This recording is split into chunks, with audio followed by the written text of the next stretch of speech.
Good morning. My name is Wendy Howard, and this is the time in our service for expressing our joys and sorrows together. I'm a member of the pastoral care team, and there's more information about our team on the kiosk. We work with our minister, offering support and compassionate listening to members in the congregation. As I share the few joys and sorrows, actually joys that were shared today, I just want to point out that on the edge we have candles that you can light if you have a quiet joy or a sorrow that you would like to honor with some additional light. The first joy is from Chris Herrick. She said, "The rufous hummingbirds have just returned to my feeders. I fear they had been extinguished by climate change." And our second is from Connie Freeman. "My husband Keith has finished 6 months of chemo for pancreatic cancer, and his scan shows that he is cancer-free." Yeah. We're celebrating traveling in our van for the next 2 months. What a joy. As we go forward from here, may all of our joys be celebrated, and may all of our sorrows be tenderly held with kindness and compassion.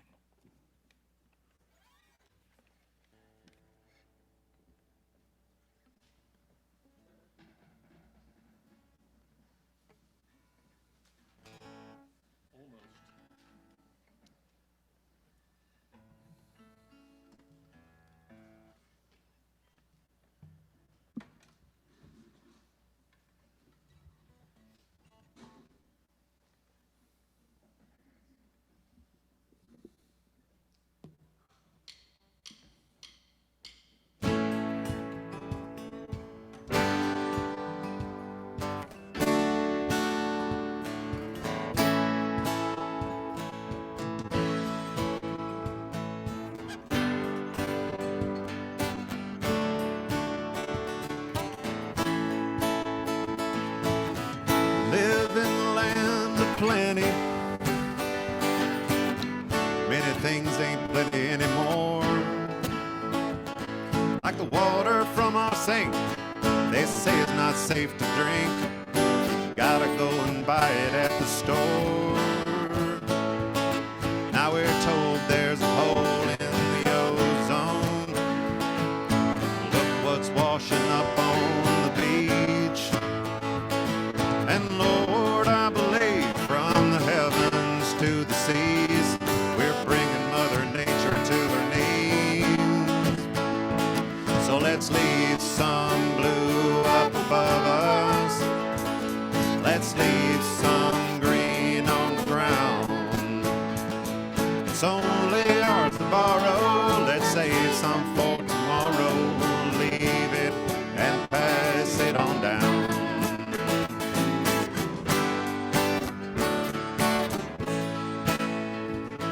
There's a change taking place out on the mountains. Acid rain is falling on the leaves. And down in Brazil, the fires are burning still. How we gonna breathe without them trees? So let's leave some blue up above us. Let's leave some green on the ground. It's only ours to borrow. Let's save some for tomorrow. Leave it and pass it on down.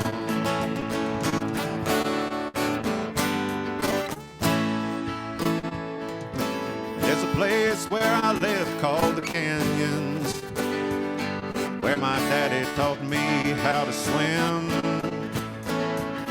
And the water is so pure, and I'm gonna make sure that his grandkids can swim there like him. Now we all reality when we look into the eyes of our kids. 'Cause brother, it's a fact, if we take and not put back, they're gonna have to pay for all that we did. So let's leave some blue up above us. Let's leave some green on the ground. It's only ours to borrow. Let's save some for tomorrow. Leave it, pass it on down. So let's leave some blue up above us. Let's leave some green on the ground. It's only ours to borrow. Let's save some for tomorrow. Leave it and pass it on down.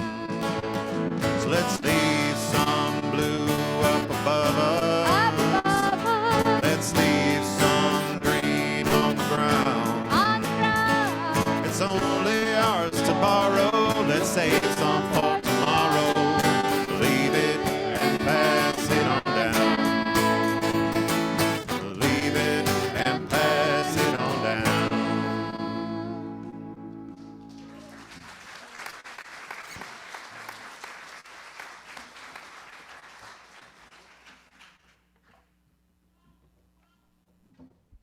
Thank you, house band. You are amazing. And Debbie is amazing. She was playing Be Kind to Our Web-Footed Friends. How many of you remember Sing Along with Mitch? Yeah, and the bouncing ball. Yeah. We now begin the time for quiet reflection and meditation. I will read a few words, and then I will ring the bell to lead us into a quiet time. When I ring the bell again, we will come back and prepare for our sermon. My words are from Henry Beston, author of The Outermost House. Animals are not brethren. They are not underlings, but beings gifted with extensions of the senses we have lost or never attained, living by voices we shall never hear. They are other nations caught with us in the net of life and time, fellow prisoners in the splendor and travail of earth.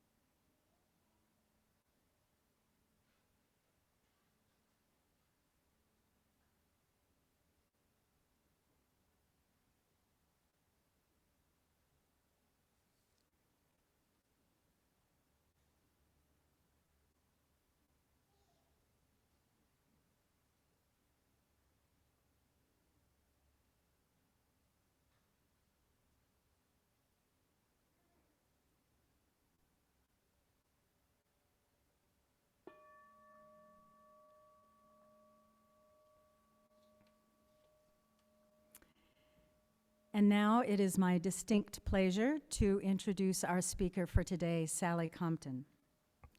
Sally has a diverse background working in conservation and the nonprofit sector, both internationally and locally. She holds a degree in evolutionary biology from Cornell University, and her experience includes leading public relations and marketing for the Oregon Coast Aquarium, supporting conservation education at the Cornell Lab of Ornithology, and contributing to endangered species research in upstate New York, the Philippines, and South Africa. Sally is the executive director of Think Wild and leads operations, community outreach, fundraising, conservation, and key relationship and partnership initiatives for Think Wild. She is the recent recipient of the Ben Chambers Emerging Leader Award and also serves as a board member for the National Wildlife Rehabilitation Association. In her free time, Sally enjoys skiing, mountain biking, and backpacking with her husky. She is grateful to her heroes, Steve Irwin and Jane Goodall, for inspiring her love and passion for wildlife conservation. Please welcome Sally Compton.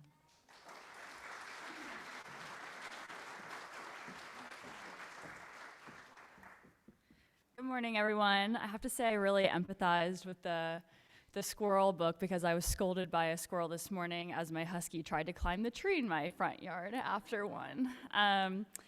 But I just wanted to start off by saying thank you to Think Wild volunteer Heather for inviting me to speak in front of you all today. Heather has been a hospital volunteer with Think Wild since the hospital opened back in 2020. So for those of you who might not be familiar with Think Wild, we are a nonprofit wildlife hospital and conservation center here in Bend. We're located over on the corner of Erickson and Neff, and we serve basically all of central and parts of eastern Oregon. Our mission is to inspire the high desert community to care for and protect native wildlife through education, conservation, and rescue and rehabilitation. I think one of the most common questions that I get as the founding director of Think Wild, besides how old are you, is how I got into the field. I've always loved animals. Growing up in Florida, I remember spending my Sunday mornings watching The Crocodile Hunter with my dad, and then we'd go to the nearby golf course ponds and look for the alligators in real life. For my 4th grade class, Dress as Your Hero Day, I showed up in full safari gear with a stuffed monkey as, of course, Jane Goodall. And my first email address was coyotecrazy@aol.com.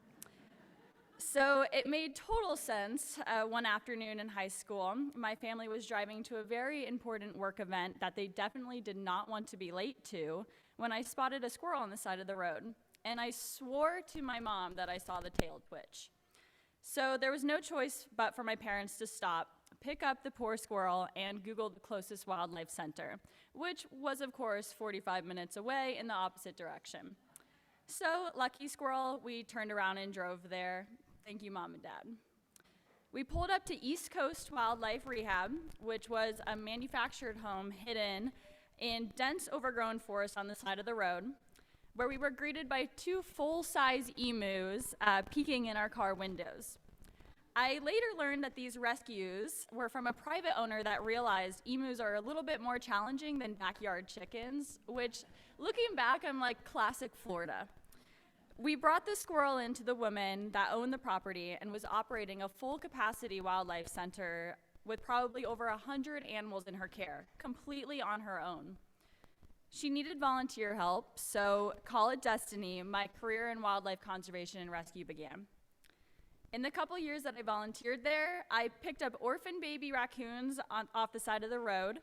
I asked for donations in PetSmart parking lots, wrangled wild pigs, and learned about the many challenges that native wildlife face every day, from car strikes and barbed wire to road construction and windows.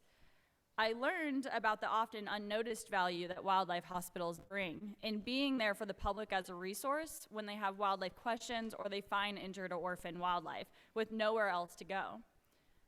And this happens a lot more often than you'd think.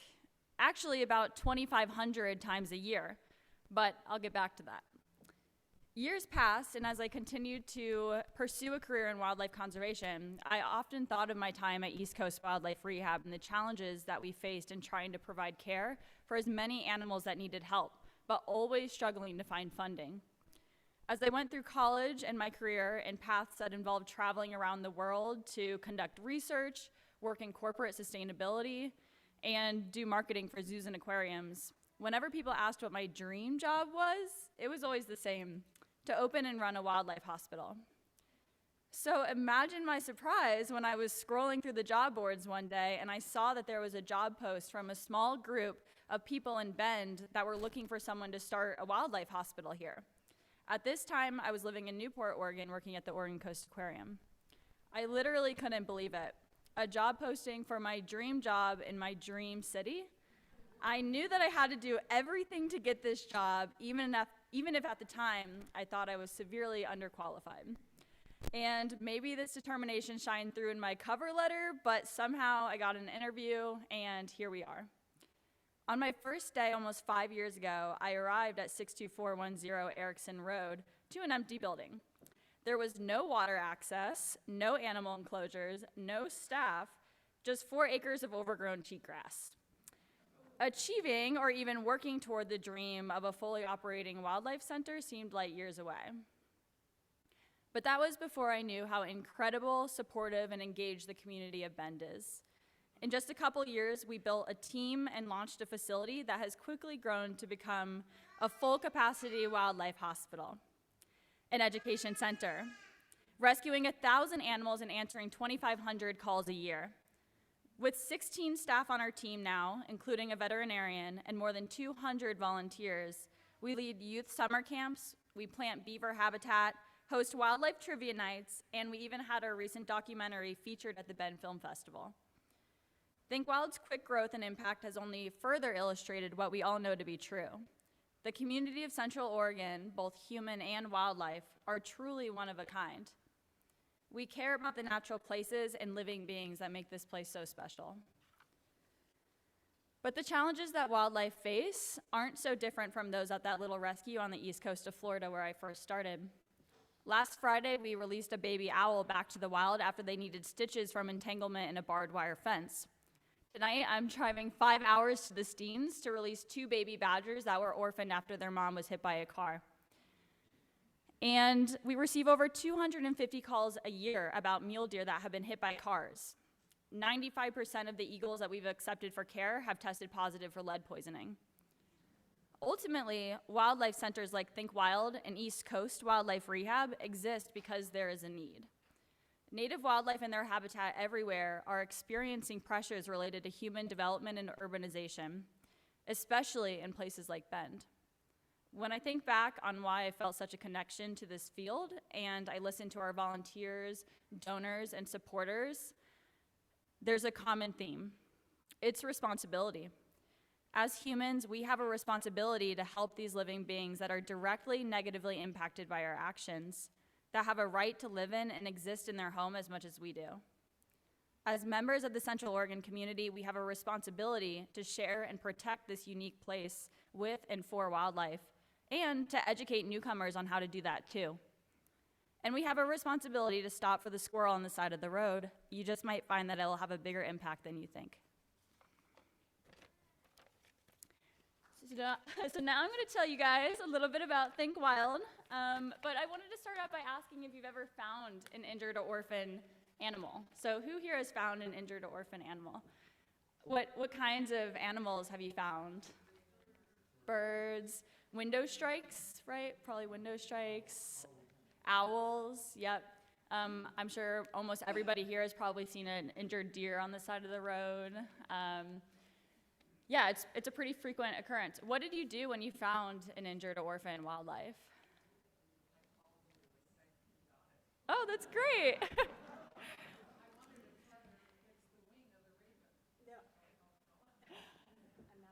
Yeah, so fortunately, we have a wildlife hotline now that people can call, but a couple years ago, there was a gap where there was no central public wildlife hospital. There were a few private rehabbers, but generally, Oregon Department of Fish and Wildlife doesn't provide rescue rehab, and so if there aren't rehab centers, there's really nothing that can be done in almost every case.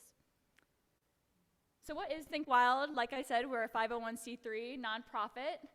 We cover central and parts of eastern Oregon, so you can see prior to Think Wild, these were other public wildlife hospitals. Maybe you've heard of like Portland Audubon or Shintimony. So we're covering a really big region, and in many cases, we're limited to this region by like within our watershed for the animals that we care for. We've got about 16 staff that do everything from animal care to education programs, wildlife habitat restoration. We have a Humane Wildlife Services program. And we're located over on the corner of Erickson and Neff, so if you ever drive by, you can stop by and say hi. So Central Oregon faces a major issue, and that issue is urban expansion. So I think for a couple years now, we've been one of the top 10 growing cities in North America. I don't know if that's slowing down. The COVID shutdowns obviously exacerbated that issue. But urban expansion comes with a lot of challenges for wildlife, including fencing, which is something that obviously we think of barbed wire fencing, but even just like this tall, impassable fencing can cause a lot of issues for migrating wildlife. We've got a lot of road development, construction that's causing habitat fragmentation, car traffic. And of course, wildfires have become an increasing issue as well. So we see a lot of the direct impacts that humans have on wildlife. I think about 70% of the patients that we receive, their injuries or orphaning are directly caused by human and wildlife interactions. So for example, this was a juvenile osprey that its mother made the nest with some hay bale twine. And unfortunately, when he tried to fledge the nest, he had developed with the twine around his ankles. And so, fortunately, we were able to rehabilitate and release them, but, in many cases, those animals are never found. You can see this is an x-ray of I think that was a turkey vulture that had a lead bullet, barbed wire fencing entanglements, and a lot of baby birds that are displaced due to just tree trimming, construction, development. So like I said in my speech, our mission is to inspire you all to care for and protect native wildlife through education, conservation, and rescue and rehab. Our vision is that one day we would never accept any wildlife to our hospital because we would all live in harmony and peace, and no wildlife would get injured. So this kind of just gives you a little bit of a demonstration. So like I said, we have a full-time or part-time veterinarian that cares for our animals. We do a lot of different habitat plantings, mostly focused on riparian and beaver habitat plantings. And then we have a bunch of summer camps happening this summer as well. So we have a hotline, and if anybody has your phones on you, you can put this number in your phone. It's really helpful to have. You can also Google it pretty easily, but if you're ever out on a hike and you encounter wildlife, it's a good resource to have. We operate this hotline every single day. In the summer, it's from 9 to 4 p.m. And most of the calls we get are about mule deer, but quite a few calls that are just general wildlife questions, people that have concerns. And what's pretty neat is that about 60% of the phone calls that we get are resolved through education. So that means that more than half of the calls don't actually end up in an animal being brought to our care. We can usually educate the caller on how we could just help the animal right there in the field, which often includes renestings, reunitings, fosterings. The hospital is sort of like a last resort option.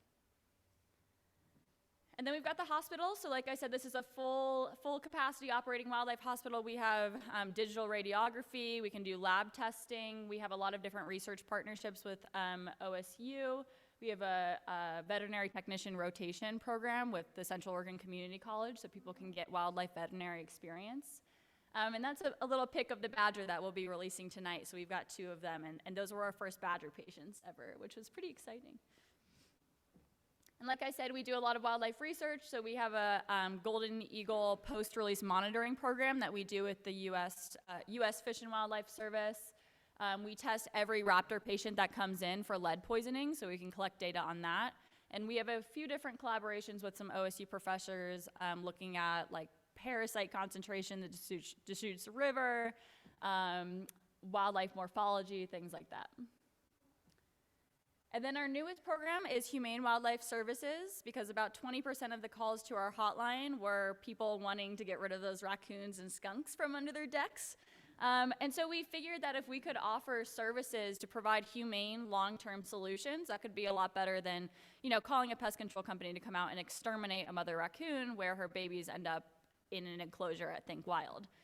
So we've been operating this for about a year. It's nice because it's kind of like a revenue generating program. We can also do wildlife habitat improvements. So if you guys want nest boxes or consultations on how to improve your property for wildlife, we can do that too. And it's kind of a cool partnership because we have a lot of local schools that build the nest boxes for us, and then we can go out and install them.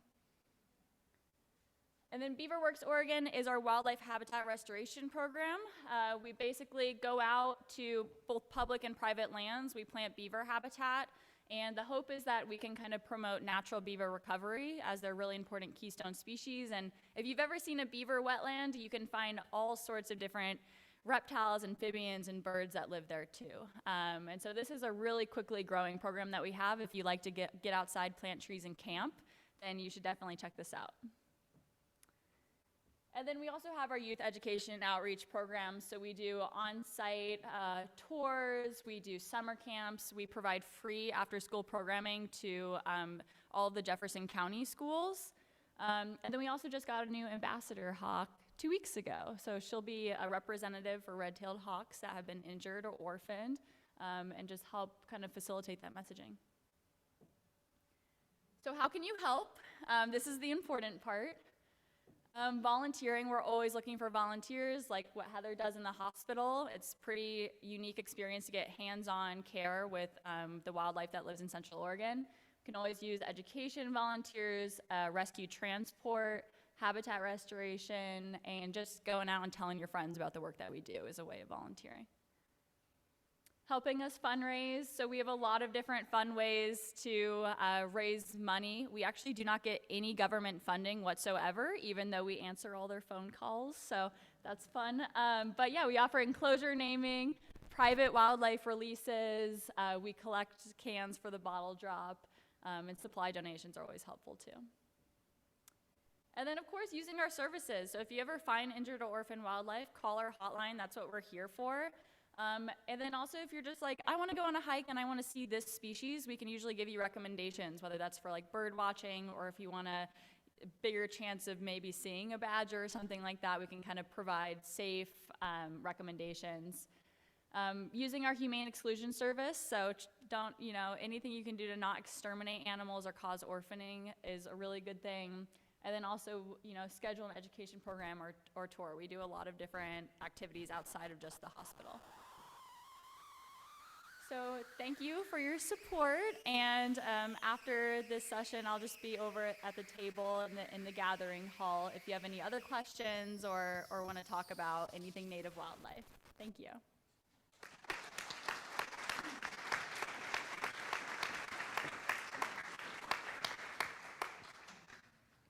Well, Heather has worked her magic on another song, and the words are slightly different, as you might notice, and we're going to be singing, "We've Got the Whole World in Our Hands."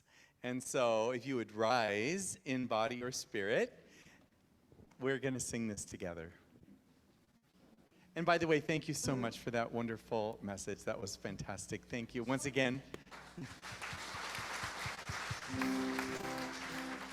We've got the whole world in our hands. We've got the whole wide world in our hands. We've got the whole world in our hands. We've got the whole world in our hands. We've got the rivers and the mountains in our hands. We've got the rivers and the mountains in our hands. We've got the rivers and the mountains in our hands. We've got the whole world in our hands. We've got the trees and the flowers in our hands. We've got the trees and the flowers in our hands. We've got the trees and the flowers in our hands. We've got the whole world in our hands. We've got the squirrels and the otters in our hands. We got the badgers and the beavers in our hands. We've got the eagles in our hands. We got the whole world in our hands. We've got the whole world in our hands. We've got the whole wide world in our hands. We got the whole world in our hands. We've got the whole world in our hands. You may remain standing.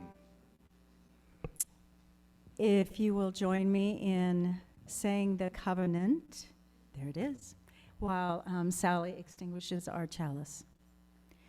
Love is the spirit of this fellowship, and service is its law. This is our covenant, to dwell together in peace, to seek the truth in love, and to help one another.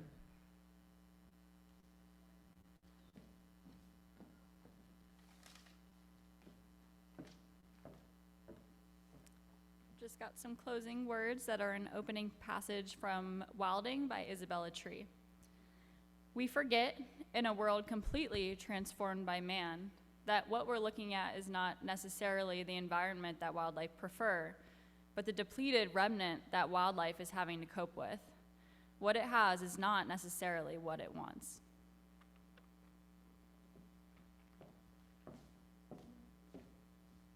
Thank you all very much. And like she said, she'll be out at her table so that you can talk to Sally about the amazing things she has accomplished. Thank you.